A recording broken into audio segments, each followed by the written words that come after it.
tarde, boa noite. Estamos começando mais um grupo de estudos arautos do Espiritismo. Estamos via Zoom e também ao vivo pelo Facebook de Arautos.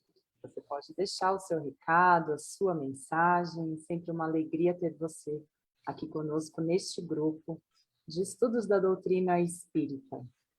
Hoje, dia 23 de fevereiro, o estudo de hoje é o capítulo 5 do livro A Gênese.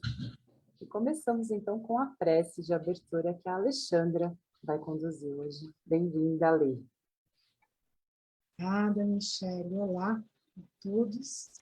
E vamos iniciar, então, nosso encontro de hoje com uma prece. Então, nesse momento, onde você estiver, que você possa se conectar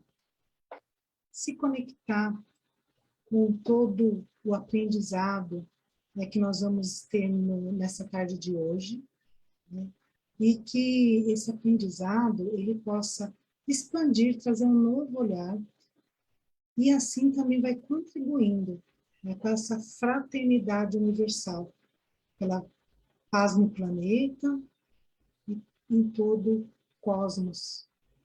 Então, nesse momento, você se conecta também a todos os trabalhadores da Casa de Arautos, do Espiritismo, e a todos que estão neste trabalho. E com muita proteção, a gente inicia, então, os estudos dessa tarde. E a gente vai iniciar agora com os nossos recados. Eu vou passar para a Fernanda, que ela vai passar os recados dessa tarde. Fernanda. Boa tarde, Alê. Boa tarde, pessoal. Muito bem, então. Então, o primeiro recado é sobre o programa Arautos com você, né, que passa todos os domingos às 4h30 da tarde. E nesse domingo, pessoal, vai ter um programa assim super bacana, é uma fita super bacana do Dr. Reinaldo, que ele fala sobre, na verdade, essa fita foi gravada em fevereiro de 1999.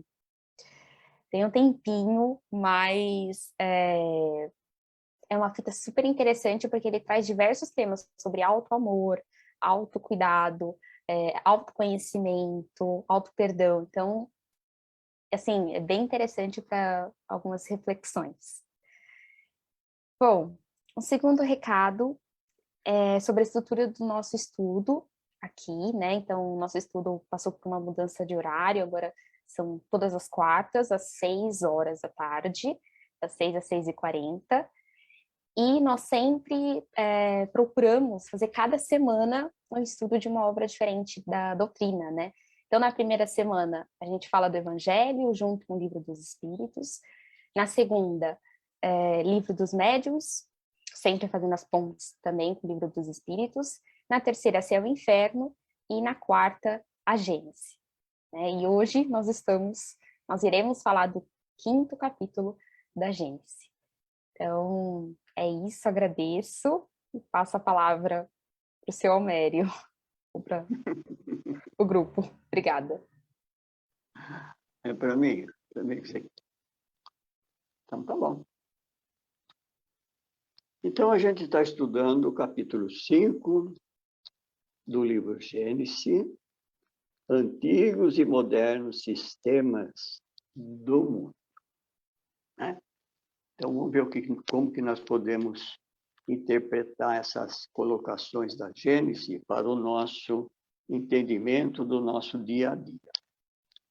Então, eu acredito que é mais ou menos assim, ó, que as primeiras experiências, primeiras ideias que os homens tiveram da Terra, do seu movimento, dos astros que compunham a Terra, foi tudo através daquilo que eles percebiam. Os primeiros homens já tiveram essa ideia daquilo que percebiam, daquilo que viam, fizeram uma ideia segundo o entendimento que tinha. Assim como nós, quando criança, a gente não fazia certas ideias, certas coisas como criança, e depois, quando adulto, a gente foi entendendo diferente e fomos mudando o pensamento e dando formas melhores para as coisas que ocorriam ao nosso redor, né? Com relação à terra, por exemplo, onde nós estamos, eu que morei na roça, num lugar amplo, dava para ver o nascimento do sol e o pôr do sol, limpo, maravilhoso, o céu, né, aberto. Então, qual é a ideia que a gente tinha desse movimento? Que o sol nascia de um lado, se punha do outro, passava, né, por todo o círculo da Terra, se punha lá e devagarinho a noite vinha chegando. Qual era a ideia que a gente tinha desse movimento? Que o Sol, que era um globo luminoso e tudo, uma estrela luminosa, que hoje nós sabemos que se trata de uma estrela, ela passava por baixo da Terra e se apontava do outro lado novamente, lá no horizonte, lá, e voltava a clarear um novo dia. Essa era a ideia que a gente tinha. Os primeiros homens da nossa civilização, da nossa Terra, pensavam igual. Não tinham o conhecimento que a ciência veio trazer hoje do movimento da Terra, da sua composição e das leis que regem esse movimento. Então, era muito natural acreditar nisso tudo que eles escreveram para nós. Falaram daquilo que eles viam e percebiam, né? A outra coisa, né, eles não podiam ter outra ideia sobre a formação da Terra, porque as viagens que os homens faziam naquela época, de uma aldeia para outra, era de um percurso curto, não tinha grande extensão, para descobrir, como hoje nós descobrimos, que a Terra é redonda. Não dava para perceber a esferosidade da Terra, né? Então, como era curtinha a caminhada que fazia, não dava para perceber isso. Então, pensar que a Terra fosse redonda, naquela época, era impossível acreditar nisso, né? Se assim fosse redonda, né? Pensando assim, se assim fosse redonda, como que os habitantes da Terra pudessem se posicionar do outro lado da Terra? Eles iriam ficar de que jeito? De cabeça para baixo? Tá? E com as pernas para cima? Qual era essa ideia que tinha? Então, era impossível pensar numa coisa dessa, se a Terra fosse redonda. Mas não se pensava assim, porque como que o homem iria se conduzir, se posicionar dessa forma? Se bem que hoje a gente está mais de perna para o alto do que para cima para baixo, né? Mas tudo bem. A gente vai tocando, a gente vai tocando o barco assim, né? Então, sem conhecimento da lei da gravidade, né, o homem pensava desse jeito. Mas hoje, com o conhecimento das leis que regem a nossa natureza, a lei da gravidade, por exemplo, você ficar num lugar de cabeça para baixo, você não fica... a lei da gravidade não permite que você caia, por exemplo, seria o pensamento que tinha. Se você está num lugar de cabeça para baixo, você vai cair. Mas, como a Terra é um grande globo eletromagnético, tem toda essa força magnética, atrai os corpos. Como os homens daquela época não entendiam a força dessa lei, então, pensar nessa possibilidade era muito difícil pensar. Então, pensava-se que a Terra era plana, né, uma grande extensão, e nós vivíamos sobre toda essa superfície que nós imaginávamos na época, segundo o nosso entendimento, né? Sobre o Sol, né? O Sol, o que era o Sol naquela época? Quantas ideias foram dadas sobre o aparecimento do Sol? Cada filósofo da época, cada pensador, dava a sua versão. O Epícuro, por exemplo, ele falava, era um filósofo grego, ele dizia que o Sol se acendia de manhã e à noite ele se apagava na água do oceano. É aquilo que a gente falou agora há pouco. O sol nasce de um lado, ilumina o dia, se põe no outro horizonte e volta a iluminar novamente. Para a ideia do Epicuro, esse filósofo, ele pensava que o sol era assim. Ele se acendia de manhã, quando ele apontava no horizonte, e se apagava quando ele se punha no outro pelas águas do oceano. E assim outros filósofos foram dando esse mesmo pensamento sobre a existência do Sol. Eu já falei muito, não falei? Ou deixo para você, Fernanda? Quem vai falar mais? Acho que eu vou falar das estrelas, que eu gosto de falar das Então, tem as estrelas, estrelas. Sério. O que O senhor é as falou da estrelas? Terra e a gente, né, é bom o jeito que o senhor falou, porque para a gente ter compaixão por quem acreditou que quando viu o sol se acender, né, o sol amanhecer, é o sol que se mexe, não é a Terra. Então, é Mas tão claro isso, né? E aí você fala, hoje, puxa, como é que a gente vai querer que eles pensassem diferente se eles não tinham instrumentos, não tinha ciência, não tinha nada, tinha os sentidos. E até hoje, se a gente basear só no sentido, é o sol que aparece, é a lua que aparece, é o sol que se põe. E as estrelas? Eu fiquei até pensando aqui, dar um tempinho para fazer assim, o que vocês pensam que na época antiga, antes da ciência mostrar o que são as estrelas, o que você pensava das estrelas? E aí a gente pensa um pouquinho, e o que diz Kardec na Gênesis? Olha que interessante. Lógico, se eu olhar à noite, o que eu vejo? Pontos luminosos. Pontos luminosos, uns maiores, outros menores, e principalmente, olha que fixo no céu.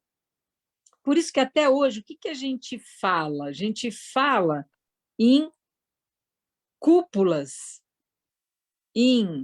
não é? A gente não fala calota do céu. Que calota? Algo fixo. E o que é interessante é que quando a gente olha à noite para o céu, não parece que elas estão todas na mesma distância? Se eu olho, parece que tem ali uma calota, por isso que, né, fala cúpula, calota, a distância é a mesma. Por isso, em algumas igrejas, a gente vê, não tá? Tem aquele céu onde as estrelas ficam fixas, não é? É interessante que até hoje a gente usa os mesmos termos. E quantas pessoas existem ainda hoje, né? E lá se acreditava muito mais que para que as estrelas estão lá? As estrelas estão no céu como um ornamento. Ornamento para quê? Para a gente à noite achar bonito, né? Olha como o ser humano era Deus fez as estrelas para a gente ficar admirando. E lógico, né? Que aí vem a ciência, e aí a gente sabe que as estrelas têm um movimento, elas fazem, né? A sua. E que essa abóboda celeste, ela não é uma semisfera que está pousada na Terra, mas, pelo contrário, estamos todos aí no espaço, né? Nesse espaço, cada um com a sua, a Terra fazendo o seu movimento de rotação, a Lua fazendo um movimento ao redor da Terra e a Terra fazendo um movimento de translação ao redor do Sol. Então, imagina. E a chuva? O senhor falou do Sol, as estrelas, agora a chuva eu achei maravilhoso, que diz a Gênesis. Obrigada, Fernanda, pela pesquisa dela. Mas por quê? A gente vê a evaporação? Não vê, não vê. Bom, se eu não vejo a evaporação, eu não vou entender, para mim é desconhecido, não é? Eu não sei que a origem da chuva está na terra, né? A água que se evapora da terra, a água que evapora dos rios, dos lagos, dos mares, essa água evaporada forma a nuvem e chove. Se eu não vejo isso, porque isso não é visível, o que eu vou pensar? Eu vou achar que existem águas superiores, águas celestiais, e tem as águas inferiores.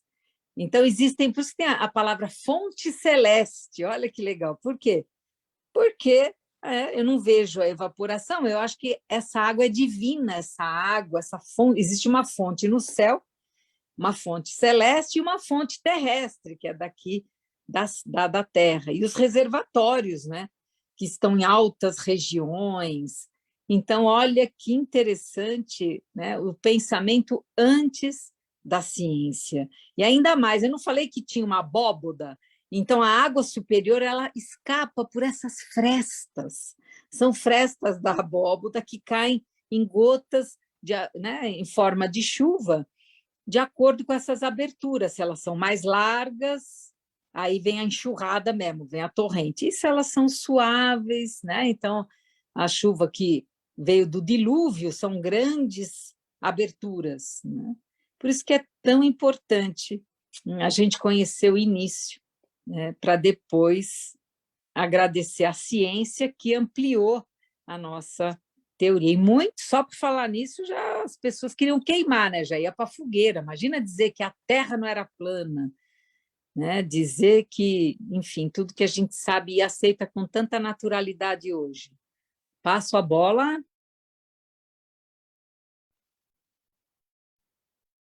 Eu gostei muito de uma parte aqui que a Fê pôs na pesquisa. Eu achei a citação do Kardec, do que ele fala da astronomia, que é isso que você falou, né, Leomar? Conforme a ciência vai avançando.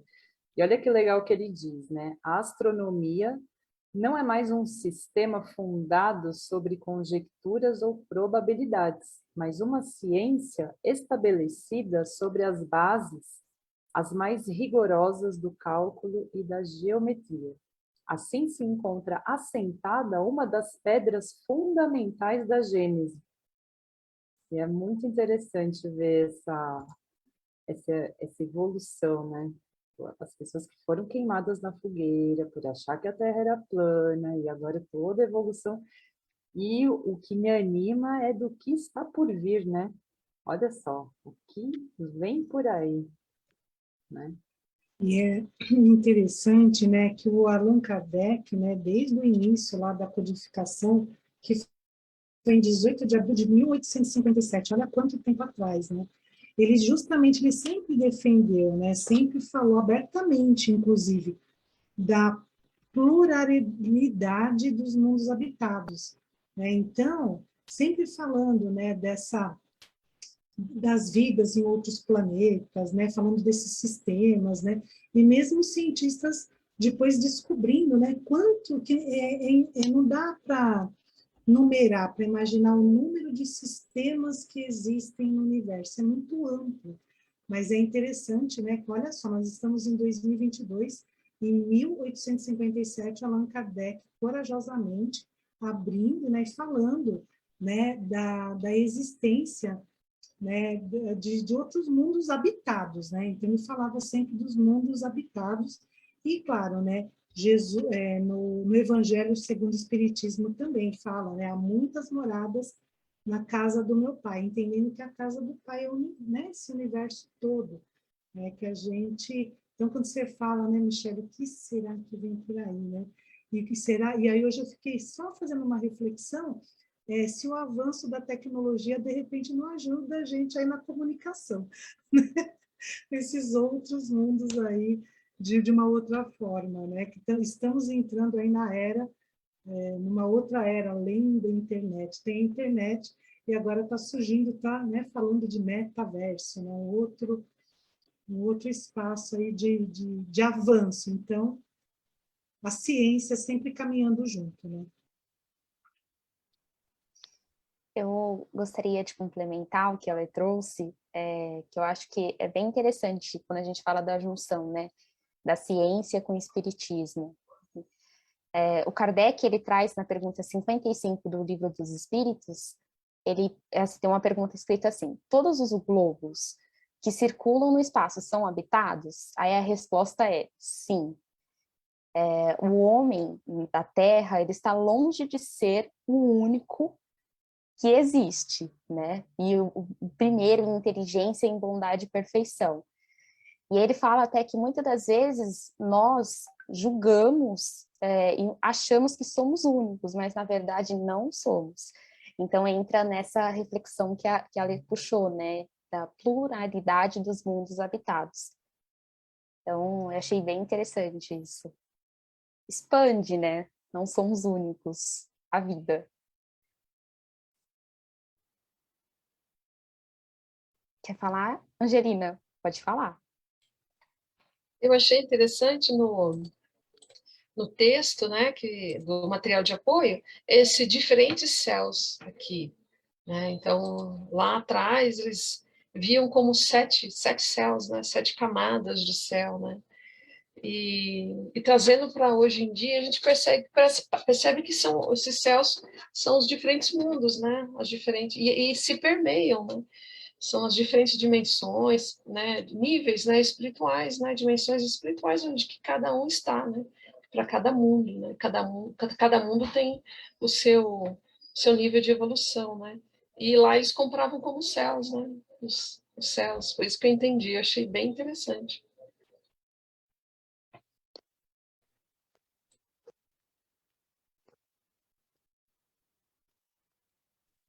Mais alguém gostaria de fazer algum comentário? Eu ao médio? Desse estudo que a gente está fazendo aqui, desses antigos e modernos sistemas de mundo, da Gênese, né, da descoberta das coisas, da organização das coisas, aí nós ficamos pensando assim, quanto tempo levou para que o ensinamento, a ciência, viesse trazer para nós o conhecimento das coisas, né? Olha a ideia que esses primeiros homens tiveram para dar alguma explicação de como era a Terra, como que era a sua organização, se havia movimento, se não havia. Cada um deu explicação segundo aquilo que eles conheciam. Hoje nós fazemos a mesma coisa, não é? Com vários assuntos que aparecem na nossa frente, logo nós damos uma ideia daquilo segundo o que nós entendemos, né? E aí, para certas coisas nós vemos nas obras aqui espírita, uma pergunta mais ou menos assim, né, no Livro dos Espíritos. Por que Deus não ensinou as coisas já corretamente, certinha, já para os homens? Por que ele não fez isso? Lá no começo. Olha, moçada, a Terra não é chata, não é quadrada, não é redonda assim como vocês pensam, não. É um globo que se movimenta e em torno dela ela carrega todos esses astros que estão vinculados a ela. A Terra é assim, né? Ele não fez isso, né? Por que ele não fez? Porque ainda nós, espíritos, precisava, como a gente vê no estudo, o desenvolvimento do conhecimento da sabedoria. E muitas vezes a gente não põe muita atenção nesse particular. A gente quer as coisas mais ou menos pronta e de fácil solução, sem muita complicação. Não é assim que a gente quer as coisas. Com relação a essas coisas que nós estamos estudando, da vida espiritual, do mundo espiritual, a vida dos espíritos e outras coisas tantas aí, a evolução do próprio espírito, nós queremos que elas venham já definida, resolvida para todos nós. E não vem assim, vem aos poucos, à medida que cada um de nós vai se aperfeiçoando, vai se evoluindo, se esforçando para aprender. As leis estão aí, todas elas, na criação do universo já foram estabelecidas. Todas. Cabe a cada um de nós ir descobrindo o funcionamento delas de acordo com o nosso progresso, nossa evolução, nosso aprendizado, né? Então, nesse momento, eu acho que nós podemos dar vamos dizer assim, graças a Deus, de ter chegado a esse ponto de ver determinadas coisas por um outro prisma e não tanto quanto aqueles antiquados das épocas anteriores ainda. De céu lá em cima, estático, inferno aqui embaixo na terra, e uma porção de coisas como a gente aprendia antes. Pecado mortal, pecado original e aquela coisa toda. Tudo isso A ciência, o aprendizado, a experiência de cada um foi se desenvolvendo e nós fomos se libertando de uma porção de coisa aonde nós nos encontramos hoje. Nós já sabemos tudo? Não, não sabemos. Estamos no caminho, né? Ainda podemos dizer assim, né? Eu costumo dizer assim, graças a Deus, eu vou falar pela doutrina espírita. A doutrina espírita revelou para mim quem eu sou. Eu não sabia quem eu era. Aí ela me deu uma luzinha. Você é um espírito. Você está na Terra, você tem um corpo, você não morre. É temporário. A partir desse instante, eu mudei minha vida. Foi a partir desse instante. Então, para que isso acontecesse na minha vida, quanta gente veio antes de mim falando de todas essas coisas, para que quando eu chegasse ali, eles me dessem essas respostas. E eu absorvia a cada uma delas e dei continuidade a esse aprendizado onde eu estou hoje aqui, falando com vocês através dessa telinha aqui, que eu não pensava nunca utilizar isso daqui, que para mim é uma coisa misteriosa. Continua sendo ainda, né, Michela? De vez em quando ainda me dá alguma atrapalhação aqui, né? Mas, se eu não tentar, né, insistir com esse instrumento aqui, eu vou ficar parado aqui no tempo. Vocês caminham e eu fico aqui. Depois eu vou precisar retomar tudo isso para seguir a caminhada, porque não vai dar para mim saltar desse ponto onde eu estou para aquele que vocês estão, né?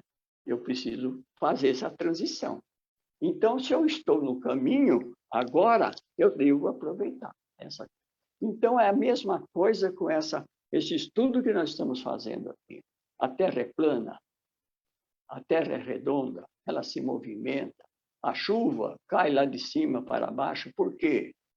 Tem um reservatório lá, a abóbada racha lá, trinca para chover, é assim que funciona? Não, não é. Então, tudo isso é um aprendizado que esses intelectuais daquela época, né, ainda se viam as coisas segundo o pensamento deles, mas que serviram para desenvolver as ideias que hoje são mais corretas, são mais justas com as leis naturais, né? E a lei da gravitação, da eletromagnética e tudo, que faz parte das leis naturais da Terra, vem trazendo para nós um outro aprendizado em como essas leis são utilizadas. Obrigado, Delmar.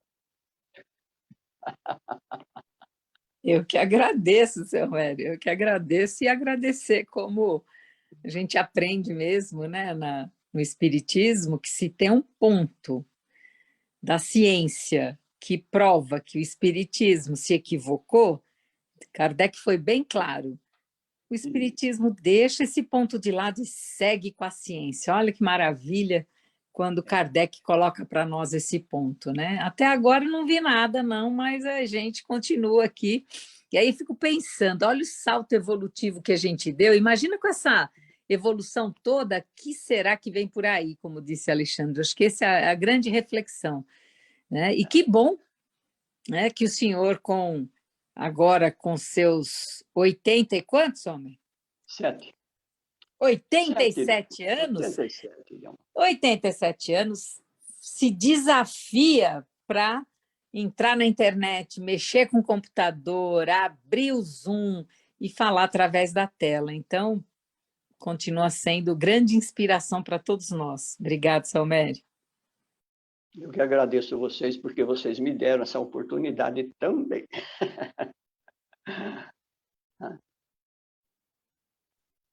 Muito bem. Alguém tem alguma dúvida? Estamos aqui nos nossos 10 minutos finais. Se alguém tiver alguma dúvida, algum comentário. Essa é outra coisa, né, Michele? Essa é uma outra coisa importante.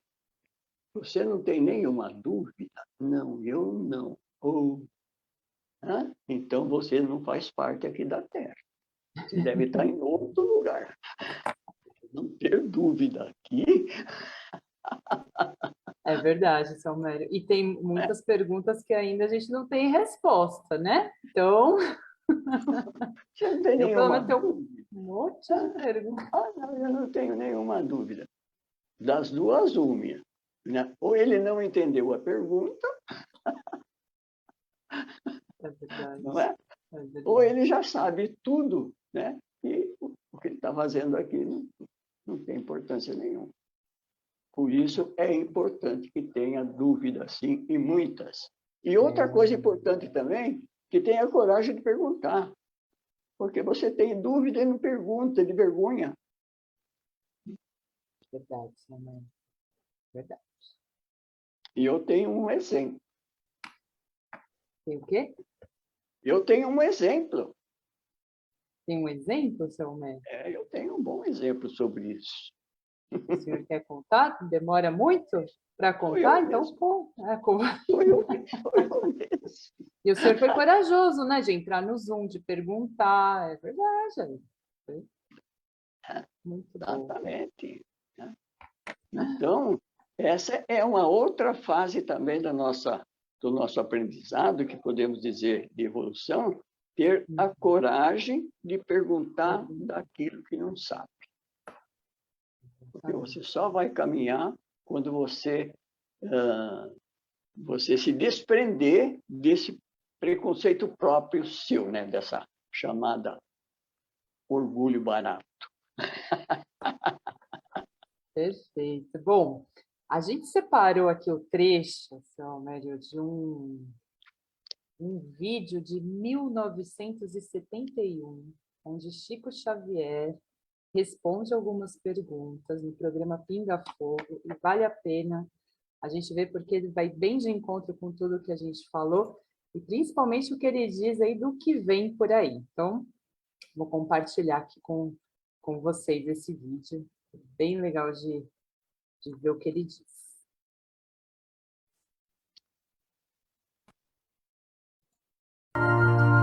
Nossa humanidade assiste neste momento a mais um lance dramático da corrida espacial, quando a Apolo 15 se encaminha para a Lua.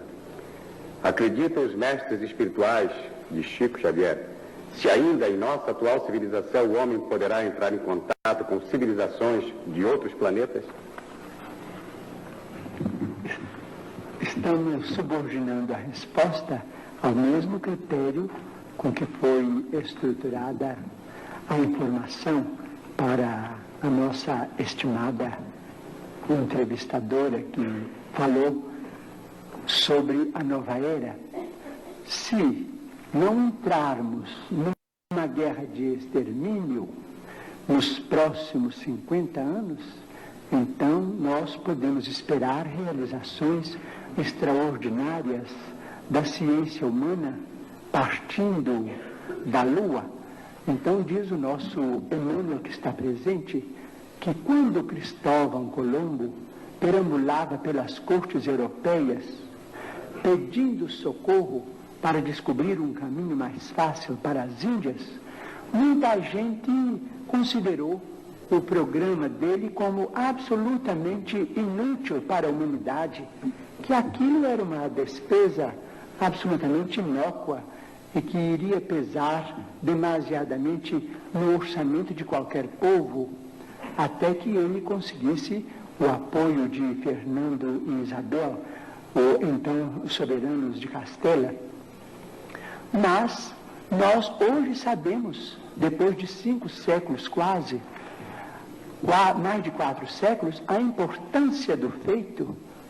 Então nós não podemos também acusar os nossos irmãos que estão se dirigindo à Lua para pesquisas que devem ser consideradas da máxima importância para o nosso progresso futuro, porque as despesas efetuadas com isso serão naturalmente compensadas talvez com a tranquilidade para uma sociedade mais pacífica na Terra, porque se não entrarmos, por exemplo, num conflito de proporções imensas, então na Lua é possível que o homem construa as cidades de vidro, as cidades estufas, onde cientistas possam estabelecer pontos de apoio para a observação da nossa galáxia Essas cidades não são sonhos da ciência, essas cidades, naturalmente, com muito sacrifício da humanidade terrestre, podem ser feitas e provavelmente, vamos dizer, vai se obter azoto e oxigênio, e usinas, vamos dizer, de alumínio e formações de vidro e matéria plástica na própria Lua para a construção desses redutos da ciência terrestre. E provavelmente a água será fornecida pelo próprio solo lunar. Então teremos, quem sabe, a possibilidade de entrar em contato com outras comunidades da nossa galáxia. Então vamos definitivamente encerrar o período bélico na evolução dos povos terrestres, porque nós vamos compreender que fazemos parte de uma família universal, que não somos o único mundo criado por Deus. O próprio Jesus, a quem reverenciamos como nosso Senhor e Mestre, disse: há muitas moradas na casa de meu Pai. Portanto, nós precisamos prestigiar a paz dos povos, a tranquilidade de todos, com o respeito de todos, com a veneração máxima pela ciência, para que nós possamos oferir esses benefícios no futuro, talvez mais próximo do que remoto, se nós fizermos por merecer.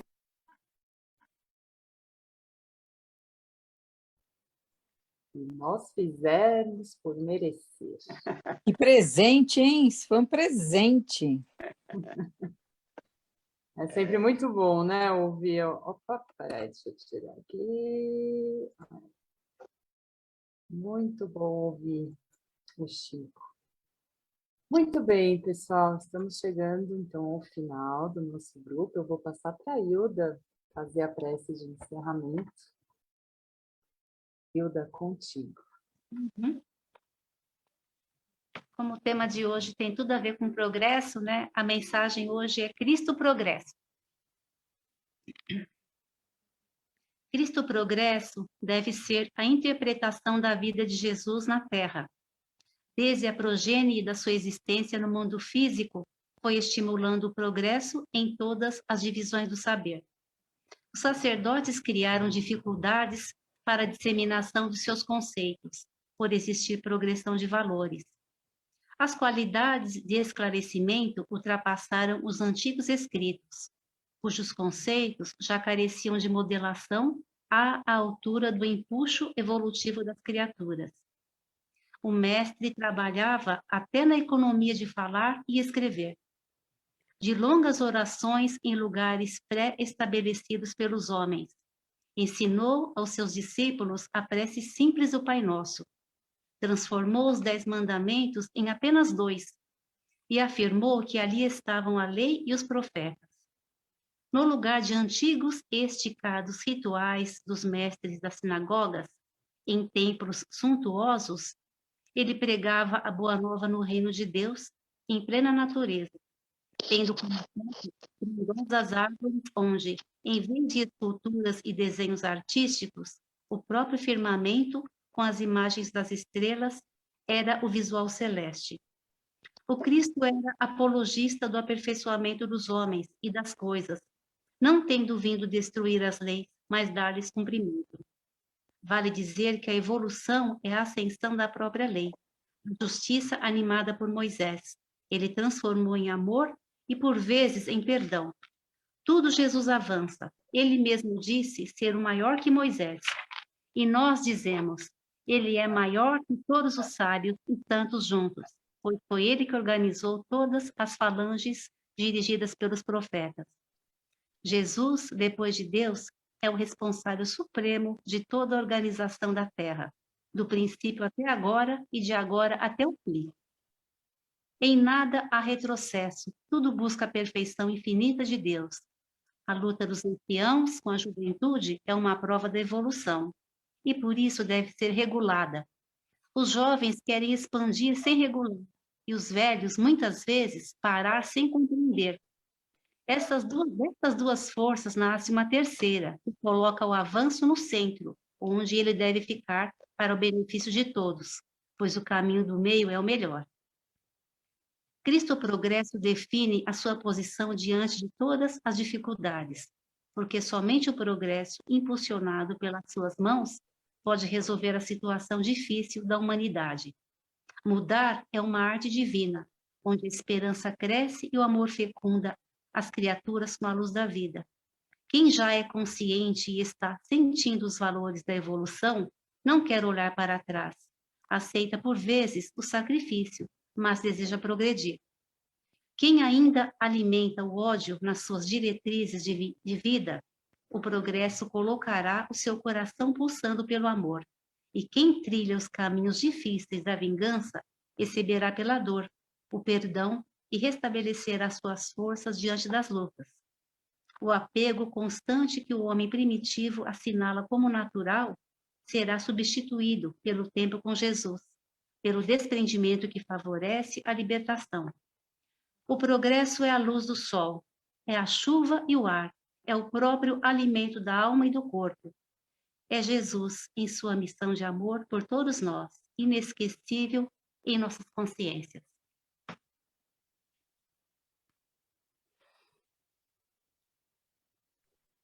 Obrigada, pessoal. Obrigada, Hilda. É assim, neste clima, a proteção divina, encerramos mais um grupo de estudos. Até quarta-feira que vem, obrigada pela presença de todos. Excelente noite. Beijo, obrigada. Tchau, gente.